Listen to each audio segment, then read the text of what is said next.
야고보서 2장 14절로 18절까지의 말씀을 한 절씩 교독합니다. 내 형제들아, 만일 사람이 믿음이 있노라 하고 행함이 없으면 무슨 이익이 있으리요? 그 믿음이 능히 자기를 구원하겠느냐? 만일 형제나 자매가 헐벗고 일용할 양식이 없는데 너희 중에 누구든지 그에게 이르되 평안히 가라, 더 없게 하라, 배부르게 하라 하며 그 몸에 쓸 것을 주지 아니하면 무슨 이익이 있으리요? 이와 같이 행함이 없는 믿음은 그 자체가 죽은 것이라. 다 같이 혹이 가로되 너는 믿음이 있고 나는 행함이 있으니 행함이 없는 내 믿음을 내게 보이라. 나는 행함으로 내 믿음을 내게 보이리라. 아멘. 오늘 이 본문을 가지고 제목을 잡게 될 때 워낙 유명한 말씀이기 때문에 제목을 잡는데 좀 고민을 해보게 되었습니다. 그래서 믿음과 행함의 달이라는 제목으로 오늘 은혜를 나누고자 합니다. 우리나라는 사계절이 아주 또렷합니다. 물론 이제 자연환경적인 문제 때문에 여름이 길고 겨울이 길고 봄과 가을이 좀 짧다라는 느낌은 갖게 되기는 하지만 그래도 명확하게 사계절이 있어서 바뀌어지는 그 모습들 속에, 계절이 바뀌어지는 그 모습들 속에 하나님의 시간이 여전히 흐르고 있구나라는 사실을 공감하게 되고 또 경험하게 됩니다. 이제 조금 있으면 이제 겨울이 되지 않겠습니까? 겨울이 되면 모든 대지가 얼게 됩니다. 그러나 그 얼어붙은 그 대지들 속에 놀라운 사실은 봄을 품고 있다는 사실 아니겠습니까? 봄을 담고 있는 거예요. 그래서 그 겨우내 얼었던 그 대지들이 서서히 녹고 봄이 돌아오는 그 즈음에 그의 녹았던 대지들 속에 그 품고 있었던 봄의 역사가 새순으로 돋아나는 모습을 보게 되는 겁니다. 놀라운 장관이라고 생각이 됩니다. 그 연하디 연한 순이 녹았던 땅을 뚫고 올라오는 그 역사 말이죠. 그러니까 겨울은 봄을 품고 있는 거예요. 봄이 지나면 그 연한 순들이 여름을 맞이하게 될 때 이제 쥐푸른 녹음이 우거지는 풍성한 잎들로 그렇게 자라게 됩니다. 그리고 가을이 되면 이제 놀라운 열매를 맺게 되는 것이죠. 이렇게 봄, 여름, 가을, 겨울이라는 명확한 시간의 구별들, 그리고 명확한 계절의 색깔들이 있다라는 것입니다. 사람들도 모양은 비슷하고 눈도 두 개, 입도 하나, 귀도 두 개, 코도 있고 하지만 비슷하게 생긴 것 같지만 사람이 살아가는 삶의 터전에 따라서 또 어떻게 자라왔느냐에 따라서 그 환경에 따라서 삶의 분량이 바뀌어지게 되고 구별이 되는 모습을 보게 됩니다. 사람의 유형이, 살아가는 유형이 바뀌어진다라는 얘기죠. 미국의 데일 카네기라는 작가가 있는데요. 그가 쓴 인간관계론이라는 그 책 속에 그 사람을 네 가지로 이제 구분해 놓고 있습니다. 그 네 가지 유형으로 이제 구별해 놓고 있는 거죠. 비슷하지만 이런 사람도 있고 이런 사람도 있더라 이렇게 얘기하게 되는 거죠. 문제는 이런 겁니다. 내가 무엇을 모르고 있는지도 모르는 무지한 사람이라는 그룹이 있어요. 내가 무엇을 모르는지 모르기 때문에 발전할 수 있는 계제가 없는 거죠. 내가 무엇을 모르는 걸 알아야 그 모르는 사실들에 대해서 알아가려고 노력을 할 터인데 내가 모르는 것이 무엇인지 모르기 때문에 도무지 발전할 수 없는 그런 부류들입니다. 그래서 무지의 사람이라는 첫 번째 단계의 사람이 있고요. 그리고 이제 또 다른 분량의 그의 관계는 이런 건데 이제 내가 무엇을 모르는지는 아는 사람들, 이런 사람들이 이제 보통의 사람들이다 이렇게 그룹을 짓습니다. 제가 볼 때 저는 모르는 것이 무엇인지 아는 보통 사람의 그룹에 속하지 않을까 이렇게 생각이 듭니다. 그러니까 무엇을 모르는지 알기 때문에 이제 발전할 수 있는 계제가 있는 것이죠. 그리고 이제 이 단계가 거쳐가게 되면 또 다른 그룹을 만나게 되는데 말이죠. 본인이 알고 있음에도 불구하고도 아는 것이 무엇인지 모르는 나태한 사람이라는 그룹이 있어요. 알고 있음에도 불구하고도 그 아는 사실들에 대해서 내가 이것을 아는가라는 사실들에 대해서 깨닫지 못하는 나태한 사람의 그룹이 있다라는 거죠. 그리고 이제 마지막에 또 다른 그룹이 있는데요. 그 아는 사실들에 대해서 당신이 행동으로 옮기지 아니하는 자기 기만적인 사람이 있다라는 것입니다. 이 네 가지 그룹들 중에 제일 와닿는 그룹이, 생각하게 하는 그룹이 바로 이 네 번째 그룹의 사람인데요. 당신이 알고 있는 그 사실들에 대해서 행동으로 옮기지 않을 때 그냥 행동으로 옮기지 않았나 보다라고 그렇게 여길 수 있는데, 이 데일 카네기가 말하기를 그런 사람들의 그룹은 자기를 속이는 사람들이다라는 거였어요. 이 사실들이 말이죠, 성경에도 그대로 고스란히 말씀하고 있다는 사실에 우리는 놀라게 됩니다. 야고보서 1장 22절에 보게 되면 이렇게 말씀하시는데요. 너희는 도를 행하는 자가 되고 듣기만 하여 자신을 속이는 자가 되지 말라, 이렇게 말씀하셨어요. 하나님의 말씀을 듣고 하나님의 복음을 듣고 깨닫게 된다면 그것을 삶으로, 행동으로 옮겨야 될 터인데, 그 깨닫는 분량에 대해서 행동으로 옮기지 못하게 되면 결국 그는 자기 영혼을 속이는 자다, 자기 영혼을 기만하는 자다라고 그렇게 말씀하고 있는 것이죠. 그렇다면 우리 신앙의 모습은 어떤 신앙이어야 되겠는가라는 것입니다. 때가 되면 봄이 오고, 때가 되면 여름이 오고, 때가 되면 가을이 오고 겨울이 오는 것처럼 그 변화된 모습들 속에 행동이 수반되는 거죠. 땅이 녹고 난 다음에 그 얼었던 대지들 속에 겨울이 품고 있었던 봄의 세계를 올려내지 않겠습니까? 마찬가지로 우리 신앙인들도 말씀을 듣고 깨달은 분량이 있다면 그 깨달은 분량들에 대해서 내 영혼 속에 가둬두는 자가 되는 것이 아니라 내 영혼 속에서 꺼내어서 행동이라는 행함의 다리를 놓게 될 때 비로소 하나님을 만나게 되는 것입니다. 행함이라는 믿음의 다리를 놓게 될 때 비로소 문 영혼들에게 복음이라는 것을 증거할 수 있는 역사가 펼쳐지게 되더라라는 것입니다. 그래서 성경이 말씀하시길, 히브리서의 11장이 말씀하시기를 바로 믿음은 바라는 것들의 증거요 보지 못하는 것들의 실상이다, 이렇게 말씀하시는 거예요. 바라는 것들의 실상과 보지 못하는 것들의 증거의 역사가 어떤 것이겠습니까? 바로 행동으로, 증거로서 보여지게 된다라는 것입니다. 그래서 믿음은 감정이 아닙니다. 믿음은 느낌이 아닌 거죠. 우리가 찬양할 때 감동스러운 찬양을 하게 되고 가사가 감동스럽게 될 때 손을 높이 들고 그렇게 감정에 겨워서 하게 됩니다. 감정이 충만해지게 되는 겁니다. 그렇지만 그 감정이 충만하였다 해서 그 믿음이 충만한 것은 결코 아니라는 사실인 것이죠. 그래서 믿음은 감정이 아닙니다. 믿음은 느낌도 아닌 것입니다. 믿음은 관념적인 것도 아닌 것입니다. 하나님을 듣고 보고 배웠다 하여서 그냥 관념적으로 담아뒀다 하여서 그 사실들이 내게 믿음의 충만함의 역사로 나타나는 분량이 아닌 것이거든요. 믿음은 행동이어야 되는 것입니다.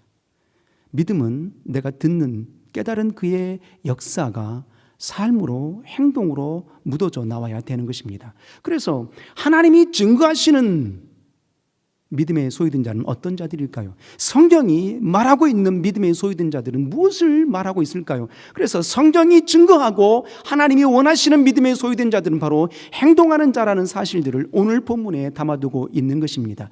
행함이 있는 자와 행함이 없는 자에 대해서 아주 명확하게 구별하고 있는 것입니다. 그래서 이렇게 설명하고 있는 것이죠. 내 형제들아, 만일 사람이 믿음이 있노라 하고 행함이 없으면 무슨 이익이 있으리오라고 그렇게 성경은 기록하고 있는 겁니다. 그래서 성경이 증거하는 믿음은 행동하는 믿음인 것입니다.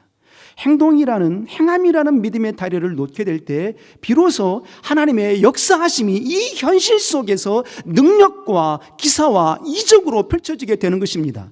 내가 아무리 하나님의 말씀을 듣고 그 모든 말씀에 들은 말씀에 대해서 깨닫고 또 지혜로 지식으로 얻었다 할지라도 내 영혼 속에 그 모든 것들을 가둬두고 있다면 결코 우리의 삶 속에 능력과 기사와 이적은 펼쳐 보일 수가 없는 것입니다.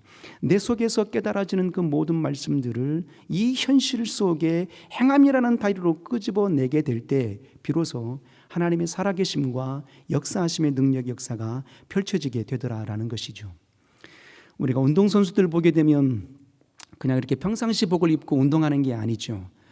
어떤 옷을 입고 있습니까? 유니폼이라는 것을 입고 이제 운동을 하게 됩니다. 그래서 그 각각의 팀에 따라서 그 팀에게 어울리는 팀이 정한 유니폼을 입게 됩니다. 야구를 보더라도 기아 선수들은 기아의 유니폼을 입고요. 선수들은 LG 선수들의 유니폼을 입습니다. 그런데 그의 선수가 LG의 선수의 옷을 입었다 할지라도, 똑같은 LG 선수의 유니폼을 입었다 할지라도 모두가 다 훌륭한 선수는 아닌 거죠. 다시 말하게 되면 말입니다, 우리가 오늘 이 한 시간에 예수 그리스도를 믿는 믿음으로 여기 함께 모여서 예배하고 우리가 하나님께 기도하고 있다 이 말입니다. 그렇지만 동일하게 예수 그리스도를 믿는, 예수 그리스도로 옷 입은, 예수 그리스도라는 그 이름의 유니폼을 입은 자이기는 하지만 모두가 동일하게 훌륭한 믿음에 소유된 자들은 아니라는 사실인 것입니다. 그래서 동일하게 유니폼을 입고 있는 선수랄지라도 어떤 선수는 훌륭한 선수가 돼서 1군에서 뛰는 선수가 있고, 어떤 선수는 후보자의 선수로 그냥 벤치에서 앉아있는 선수가 있는 것입니다. 무엇으로 구별이 될까요? 또 동일한 유니폼을 입고 있다 할지라도 훈련이라는 고된 훈련의 땀방울을 많이 흘리면 흘릴수록 훌륭한 선수가 되는 것입니다.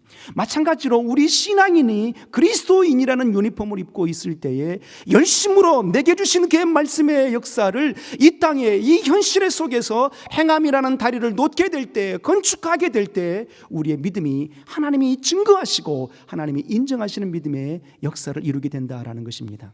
마치 데일 카니기가 얘기했을 때에 알고 있지만 그 아는 사실들에 대해서 행동으로 옮기지 않으면 자기 자신을 속이는 자라, 기만하는 자라고 말하는 것처럼, 마치 주님이 야고보서 1장 22절에 말씀하시는 것처럼 듣기만 하고 행동하는 자가, 듣기만 하는 자가 되지 말고 하나님의 도를 행하는 자가 되어서 자기 영혼을 기만하지 말지어다라고 말씀하셨던 것처럼 일생의 우리의 삶은 하나님이 증거하시는 신앙이 되어야 되는 거죠. 성경이 인정하는 신앙이 되어야 되는 것입니다. 그 역사는 바로 행동하는 믿음이라는 겁니다. 이 현실의 세계 속에서 내게 주신 말씀을 이 현실 가운데 다리를 놓을 수 있는 자, 행함이라는 다리를 놓게 될 때 주님과 연결이 되는 겁니다. 믿지 않는 영혼들과 연결이 되는 겁니다. 그때 비로소 우리 믿음의 성도의 삶이 축복의 통로자가 되는 것이고, 바로 하나님의 능력의 역사, 복음을 나눌 수 있는 복음의 통로자가 되는 것입니다. 좋은 악기들이 있습니다. 여기도 악기들이 있죠. 그 악기들이 누군가가 만져주지 않게 된다면 소리가 나지 않는 것입니다. 우리가 잘 아는 그 바이올린 중에 스트라디바리우스라는 바이올린이 있습니다. 아마도 전 세계에서 가장 아름다운 소리를 내고 가장 비싼 바이올린이라고 알고 있는데요, 이 스트라디바리우스가 어느 정도 가격이 나가냐면 보니까 190억, 바이올린 하나가 190억이라는데 별로 놀라지도 않아요. 바이올린 소리가 190억짜리 바이올린이랄지라도 켜지 않으면 소리가 안 나는 거죠. 결국은 누군가 아무리 좋은 악기랄지라도 누군가 다뤄주지 않게 된다면, 행동하지 않는다면 그 소리를, 아름다운 소리를 낼 수 없는 것입니다. 아무리 좋은 기계랄지라도 다루지 않게 되면 녹슬게 되어 있다 이 말입니다. 아무리 좋은 담수랄지라도 가둬두게 되면 썩게 되어 있다라는 거죠. 그래서 오늘 우리가 이 밤에 우리가 구하고 간구해야 될 기도의 제목이 있다면 그건 바로 우리가 행동하는 믿음의 소유자가 되게 하여 주옵소서라고 그렇게 구할 수 있는 역사가 필요한 것입니다. 내 속에 담겨져 있는 하나님의 생명의 복음이 과연 내 속에서 운동하고 있는가, 살아있는 믿음인가라는 거예요. 과연 내 속에서 운동하고 있고 그의 운동의 역사가 이 땅의 삶을 살아감에 있어서 행동으로 수반되고 있는가라는 얘기예요. 철저하게 행함이라는 믿음의 다리를 건축하고 있는 자가 되어서 내 영혼을 기만하지 아니하고 그 말씀이 이 땅에서 실현되고 있는 성도의 삶인가라는 것을 우리가 스스로 돌아볼 필요가 있다라는 것입니다. 자, 그렇다면 오늘 본문을 통해서 말이죠, 야고보 기자가 우리에게 말하고 있는 게 뭘까요? 오늘 야고보 기자가 이 본문 속에서 말하고 있는 것은 바로 행함이 있는 믿음과 행함이 없는 믿음의 차이는 어떤 것인가를, 아주 현격한 차이를, 비교를 들어서 말하고 있는 것입니다. 그렇다면 행함이 있는 믿음과 행함이 없는 믿음이라면 어떤 차이가 있을까라는 거예요. 오늘 성경이 보니까 이렇게 말합니다. 자, 우리 14절을 한번 읽어볼까요? 행함이 있는 믿음과 행함이 없는 믿음에는 어떤 차이가 있는지 한번 살펴보도록 하겠습니다. 자, 한번 읽어볼까요? 14절 우리 큰 소리로 읽겠습니다. 시작. 네, 형제들아, 만일 사람이 믿음이 있노라 하고 행함이 없으면 무슨 이익이 있으리요? 그 믿음이 능히 자기를 구원하겠느냐? 아주 심각한 말씀을 선언하고 있는 겁니다. 형제들아, 만일 사람이 믿음이 있노라 하고 행함이 없으면 무슨 이익이 있으리요? 그 믿음이 능히 자기를 구원할 수 있겠느냐라고 반문하고 있는 겁니다. 행함이 없는 믿음, 행함이 있는 믿음과 행함이 없는 믿음은 바로 자기 영혼의 영생의 생명과 영원한 죽음의 차이가 있다라고 말하고 있는 겁니다. 그러니까 결국 행함이 있는 믿음, 행동하는 믿음은 내 영혼이 구원에 이르게 할 수 있는 하늘의 문을 열고 닫을 수 있는 권세를 얻게 하지만, 그러나 행함이 없는 믿음이라면 과연 내 영혼이 구원받은 믿음인가 라고 의심해 볼 법도 하다라고 말하는 겁니다. 이 말씀을 오해하면 안 되는 것인데요, 야고보 기자가 이 말씀을 증거하고 있는 그의 역사는 믿음보다도 행함을 강조함이 아니고요, 22절에 이렇게 말씀하십니다. 내가 보거니와 믿음이 그의 행함과 함께 일하고 행함으로 믿음이 온전케 되었느니라 라고 선언하는 거죠. 그러니까 야고보 기자가 말하고 있는 것은 행동을 믿음보다 더 강조하고 있는 것이 아니라, 믿음에는 반드시 행함이 수반되게 될 때에 그의 믿음이 온전케 됨을 말하고 있는 것입니다. 다시 말하게 되면 생명과 죽음의 차이가 있다라는 거예요. 누구에게 생명이 있다라는 얘기겠습니까? 말씀을 받고 깨닫는다면 그것으로 묵혀두지 아니하고 행함이라는 다리를 놓게 될 때에 그의 역사가 살아있는 믿음이 된다라는 얘기입니다. 예수께서 죽으시고 이제 부활하셔서 40일 동안 이 땅에 계시다가 하늘로 이제 승천하시면서 제자들에게 당부하는 부탁이 있었습니다. 너희가 몇 날이 못 되어서 성령을 받으리니라고 말씀하셨어요. 그 말씀을 듣고 500의 문도들이 이제 마가의 다락방에서 모여서 기도하기 시작하게 됩니다. 행동하는 거죠. 받은 말씀에 대해서 담아두지 않냐고 그대로 말씀하신 대로 이제 마가의 다락방에 모여서 전심으로 기도하기 시작했던 겁니다. 그런데 열흘이 채 되지 못하여서 380명이 다 가버렸어요. 나머지 120명만 끝까지 그 행함이라는 다리를 놓지 않고 끝까지 행함이라는 다리를 놓았던 사람들이 된 것입니다. 그들에게 어떤 역사가 일어나게 되었습니까? 성령께서 그들의 심령 위에 좌정하여 주시는 놀라운 역사가 일어나게 된 것입니다. 아시지 않습니까? 우리가 대한민국 사람이라면 모두가 다 좋아하는 계란이 있지 않습니까? 근데 계란이 똑같이 생기긴 했는데 무정란이 있고 유정란이 있습니다. 생긴 게 똑같아요. 영양가도 똑같아요. 그런데 무정란은 아무리 품어도 21일 동안 어미닭이 아무리 품어도 부화가 되지 않습니다. 유정란만 어미닭이 품고 있을 때에 부화가 일어나게 되는 거죠. 겉모양은 똑같습니다. 그의 영양가도 똑같습니다. 그러나 무정란은 생명을 품고 있지 않습니다. 오직 유정란만 생명을 품고 있는 것이죠. 다시 말하면 우리의 믿음 가운데에 우리가 행동을 수반하게 된다면 생명이 있는 믿음이 되는 거예요. 하나님의 놀라운 역사와 기사와 이적이 우리의 삶 가운데 증거되고 나타나게 되는 것입니다. 그렇지만 똑같은 그리스도인의 옷을 입고 있다 할지라도 행함이 없다면 무정란과 똑같은 겁니다. 무정란이 왜 무정란이 되는 건 아시죠? 이제 암탉이 수탉과 교미하지 않고 그의 달걀을 낳게 되면 그의 알이 수정되지 않는 알이 나오는 관계로 그의 알 속에는 생명체가 없는 겁니다. 그래서 아무리 영양가는 단백질의 영양가는 똑같이 있다 할지라도 부화를 이룰 수 없는 거예요. 생명이 없으니까요. 그런데 유정란은 어떻게 해서 유정란이 되는 것입니까? 암탉과 수탉이 교미하고 난 이후에 낳게 되면 그의 달걀 속의 노른자가 수정이 되게 되는 겁니다. 그래서 그 수정체가 있기 때문에 살아있는 생명체가 되기 때문에 품어주면 21일이 되면 부화가 되어서 나타나게 되는 거죠. 우리에게 주신 말씀이 바로 그런 것입니다. 하나님이 우리에게 왜 믿음을 주셨겠습니까? 가둬두라고요?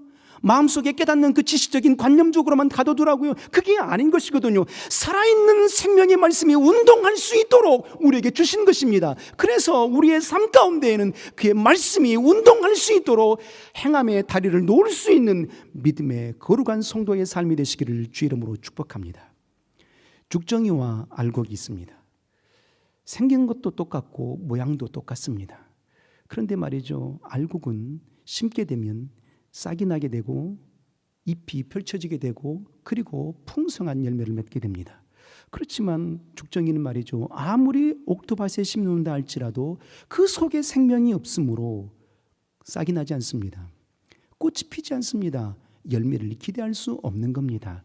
하나님이 우리 영혼을 향하여서 기대하시는 분량이 뭐겠습니까? 바로 행동하는 그 믿음의 역사를 우리에게 기대하고 계시는 거예요. 그래서 성경도 오늘 본문색에 말씀하시는 겁니다. 바로 살아있는 믿음이라고 말하는 것은 행동하는 믿음이다. 행함이 없는 믿음이 어찌 자기 영혼을 구원할 수 있겠느냐라고 강력하게 반문하고 있는 것입니다.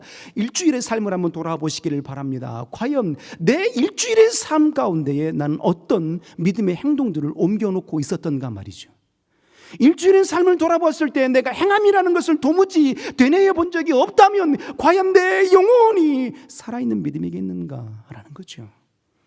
내 영혼이 죽어있는 믿음일 수도 있다라는 것입니다. 예수께서 복음을 증거하고 제자를 삼고자 원할 때 어느 날 베드로가 밤새도록 고기를 잡았는데 한 마리도 잡지 못했습니다.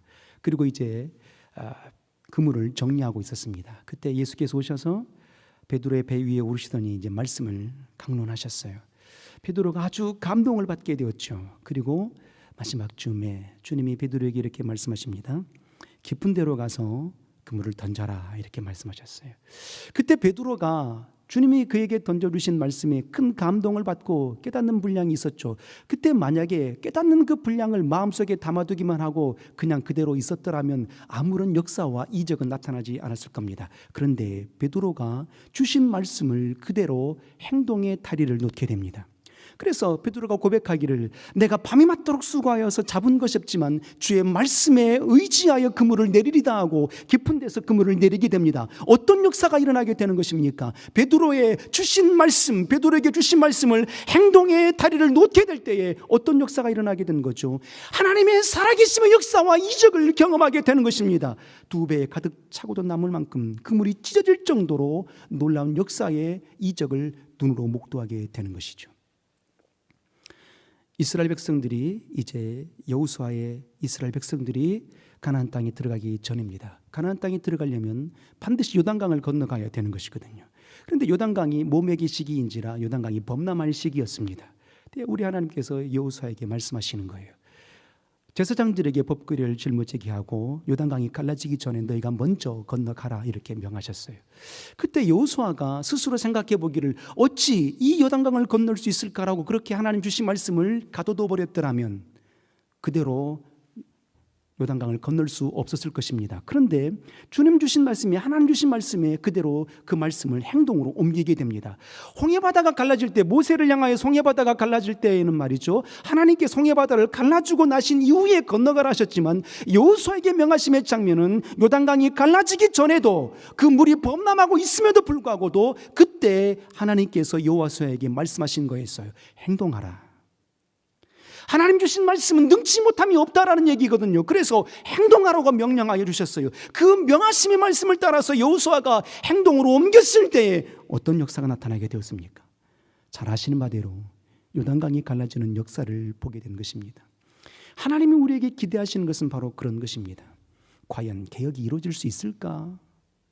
아무리 좋은 것이랄지라도 과연 이루어질 수 있을까라고 우리가 의심하지 않습니까?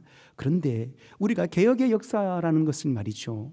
주의 주신 말씀을 우리가 행동으로 수반하여서 행함이라는 다리를 놓는 그의 모든 삶의 과정들 속에 개혁은 이미 이루어지고 있고 완성되어 가고 있는 것입니다. 하나님이 역사하시는 분량이니까요. 그래서 행함이 있는 믿음과 행함이 없는 믿음의 차이는 어떤 차이가 있습니까? 생명과 영원한 생명과 죽음의 차이가 있다라고 말하고 있는 겁니다. 다시 17절에 이렇게 말씀하십니다. 이와 같이 행함이 없는 믿음은 그 자체가 죽은 것이라 이렇게 말씀하시고 26절에도 이렇게 말씀하십니다. 영혼 없는 몸이 죽은 것 같이 행함이 없는 믿음은 죽은 것이니라 말씀하신 것이죠. 다시 말하게 되면 행함이 있는 믿음과 행함이 없는 믿음의 차이가 어떤 믿음이라고 말하고 있습니까? 산 믿음과 죽은 믿음의 차이가 있다라고 그렇게 말하고 있는 것입니다. 영혼 없는 몸이 죽은 것 같이 행함이 없는 믿음은 그 자체가 죽은 것이니라고 말하고 있는 거예요. 하나님 우리에게 주신 믿음이 있습니다. 하나님 우리에게 주신 그 믿음에는요 거룩한 역사의 속성이 담겨져 있는데요, 하나님 주신 우리의 믿음의 역사를 들여다보게 되면 이런 속성이 담겨져 있습니다. 하나님 주신 믿음의 속성에는요 방향성이라는 믿음의 행동을 제시해주고 있습니다. 하나님께서 우리에게 주신 믿음이 있지 않습니까? 내가 주님을 믿습니다라고 말씀하셨을 때에 내가 믿은 것이 아니고 하나님이 먼저 내게 주신 믿음이었기 때문에 우리가 그 믿음을 받게 된 거죠. 그 믿음 속에 담겨져 있는 생명의 역사는 방향성이라는 거예요. 그래서 요한복음 14장 6절에 이렇게 말씀하시잖아요. 내가 곧 길이요 진리요 생명이다 이렇게 말씀하셨어요. 그래서 히브리서 기자는 이렇게 말씀하십니다. 믿음의 주요 온전케 하신 이인 예수를 바라보라 이렇게 말씀하셨어요. 그 역사가 무엇입니까? 믿음의 방향성인 것입니다. 하나님이 내게 주신 것은 이 땅을 바라보라 하심이 아닌 거예요. 이 땅을 바라보는데 행동을 수반하지 말고 하늘의 영광에 사시는 하나님을 바라볼 수 있는 믿음의 방향성을 제시해 주고 있는 것입니다. 다시 하나님이 우리에게 주신 그 믿음의 속성 중에 또 다른 놀라운 세계가 담겨져 있는데 그 믿음의 세계 속에 가시성이라는 세계가 담겨져 있는 것입니다. 믿음이 눈에 보입니까? 믿음은 눈에 보이는 게 아니죠. 영의 세계가 눈에 보입니까? 영의 세계가 눈에 보이는 게 아닌 것입니다. 놀라운 사실은 하나님을 우리가 본 적이 없습니다. 그래서 누군가 우리가 묻게 된다면, 우리 믿는 자들에게 묻는다면 하나님을 보신 적 있습니까? 라고 물으시면 여러분들은 무엇이라고 대답합니까? 우리는 이렇게 담당하게, 아주 담대하게 이렇게 대답합니다. 누군가 우리에게 하나님을 본 적이 있습니까? 라고 물을 때 네, 나는 보았습니다. 하나님을 봤어요 라고 그렇게 대답하거든요. 무엇 때문에 그렇습니까? 믿음의 가시성 때문에 그런 것입니다. 하나님 아버지가 실존하여 계십니다. 우리는 영이신 아버지를 본 적이 없습니다. 그런데 영이신 아버지가 실존하여 계심을 예수 그리스도께서, 하나님의 아들 되신 예수 그리스도께서 이 땅에 실존하신 하나님이 계심을 이 땅에 나타내 주셨어요. 가시적으로 보여주신 거죠. 아들이 계심을, 아버지가 계심을 알게 되었어요. 그를 보내신 이가 있음을 알게 된 것입니다. 그렇다면 예수 그리스도가 하나님의 아들이신 것을 우리가 어떻게 알 수 있을까요? 그가 행동하였던 그 모든 행위들 속에 그가 하나님의 아들이심을 발견할 수 있었던 것입니다. 어느 날 이제 헤롯 대왕에 의해서 이제 침례 요한이 감옥에 갇히게 됩니다. 그 감옥 속에서 침례 요한이 메시아를 생각해 보게 될 때, 그가 침례를 주게 될 때 하늘이 열리고 성령이 비둘기같이 임하면 그가 메시아인 줄 알라 말씀하셨던 것처럼, 그가 그렇게 예수 그리스도를 침례를 줬을 때 하늘이 열리고 성령이 임하여서 이는 내 사랑하는 아들이 내 기뻐하는 자라고 선언해 주셨음에도 불구하고도 감옥 속에 갇히게 되니까 뭔가 혼란스러웠던 거예요. 혼란스러운 나머지 그가 당신의 제자들을 시켜서 주님께 메시아에게 물어보라 하십니다. 오실 그이가 당신이십니까? 아니면 우리가 또 다른 일을 기다려야 되겠습니까? 라고 질문을 던지게 됩니다. 그때 주 예수께서 그의 침례 요한의 제자들이 던지는 그 질문 속에 어떻게 답변을 하십니까? 오실 그이가 당신이십니까? 우리가 또 다른 일을 기다려야 되겠습니까? 라고 물을 때에 주님의 대답이 이거였습니다. 내가 그니라, 내가 메시아다, 이렇게 대답하지 않았습니다. 주님의 답변은 이거였었거든요. 믿음의 가시적인 행동들을 보여주신 거였습니다. 너희가 본대로 가서 전하라.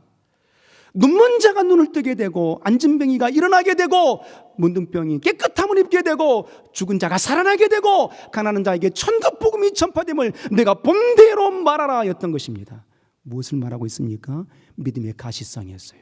하나님의 아들이 아니고서는 이미 이사야 선지자를 통해서 예언하셨던 그 역사의 세계 말입니다. 메시아가 오실 것인데 그 메시아를 통해서 죽은 자가 살아날 것이다, 눈먼 자가 눈을 뜨게 될 것이다, 병든 자들이 깨끗함을 입을 것이다 라고 예언하셨거든요. 그 예언의 성취자가 바로 메시아 당신이신 것을 내가 그니라 말하지 않냐고 믿음의 가시성을 보여준 거예요. 행동하시는 그 믿음의 역사의 세계를 보여줬던 것입니다. 내가 본대로 가서 말하라. 하나님의 아들이 아니고서는 죽은 자가 살아날 수 없고, 눈먼 자가 눈을 뜰 수 없고, 나면서부터 산진병이가 일어날 수 없다, 문둥병자가 깨끗함으로 나음을 입을 수 없다라고 보여주셨던 것입니다. 그러므로 하나님이 찾으시는 믿음의 역사는 어떤 일을 찾겠습니까? 믿음이 있고 없고의 차이는 말이죠, 바로 산 믿음이냐 죽어있는 믿음이냐가 바로 구별이 되는 것입니다. 하나님이 이 시대에, 오늘 이 순간에 우리 영혼들 가운데 예배하는 우리 모두 중에 찾고 있는 이가 누구겠습니까? 살아있는 믿음을 찾고 있는 거죠. 행동하는 믿음을 찾고 있는 것입니다. 여러분, 우리가 기도하지 않습니까? 기도하는 그 모든 역사도 어떤 것입니까? 생각하는 것은 기도가 아닙니다. 고민하는 것은 기도가 아닌 것입니다. 내 마음속에 하나님을 향하여서 부르짖는 그 역사가 기도인 거죠. 행동하는 소리, 되뇌이는 그 역사가 기도인 것입니다. 고민은 결단코 기도가 아닌 것입니다. 믿지 않는 사람들도 고민하니까요. 믿지 않는 사람들도 어려운 환경 가운데 괴로워하니까요. 믿는 사람들도 어려운 환경이 있을 때 괴로워합니다. 고민합니다. 그런데 고민은 결단코 기도가 아닌 것입니다. 행함이 아닌 것이거든요. 그래서 하나님이 찾으시는 역사의 믿음의 소유된 자는 어떤 자들이겠습니까? 살아있는 믿음의 소유자를 찾고 있는 거예요. 행동하는 믿음의 소유자를 찾고 있는 것입니다. 그렇다면 우리가 행해야 될 그 모든 믿음의 행위들은 어떤 믿음이어야 되겠습니까? 곧 예수 그리스도를 닮아가는 삶의 행위들이어야 되는 것입니다.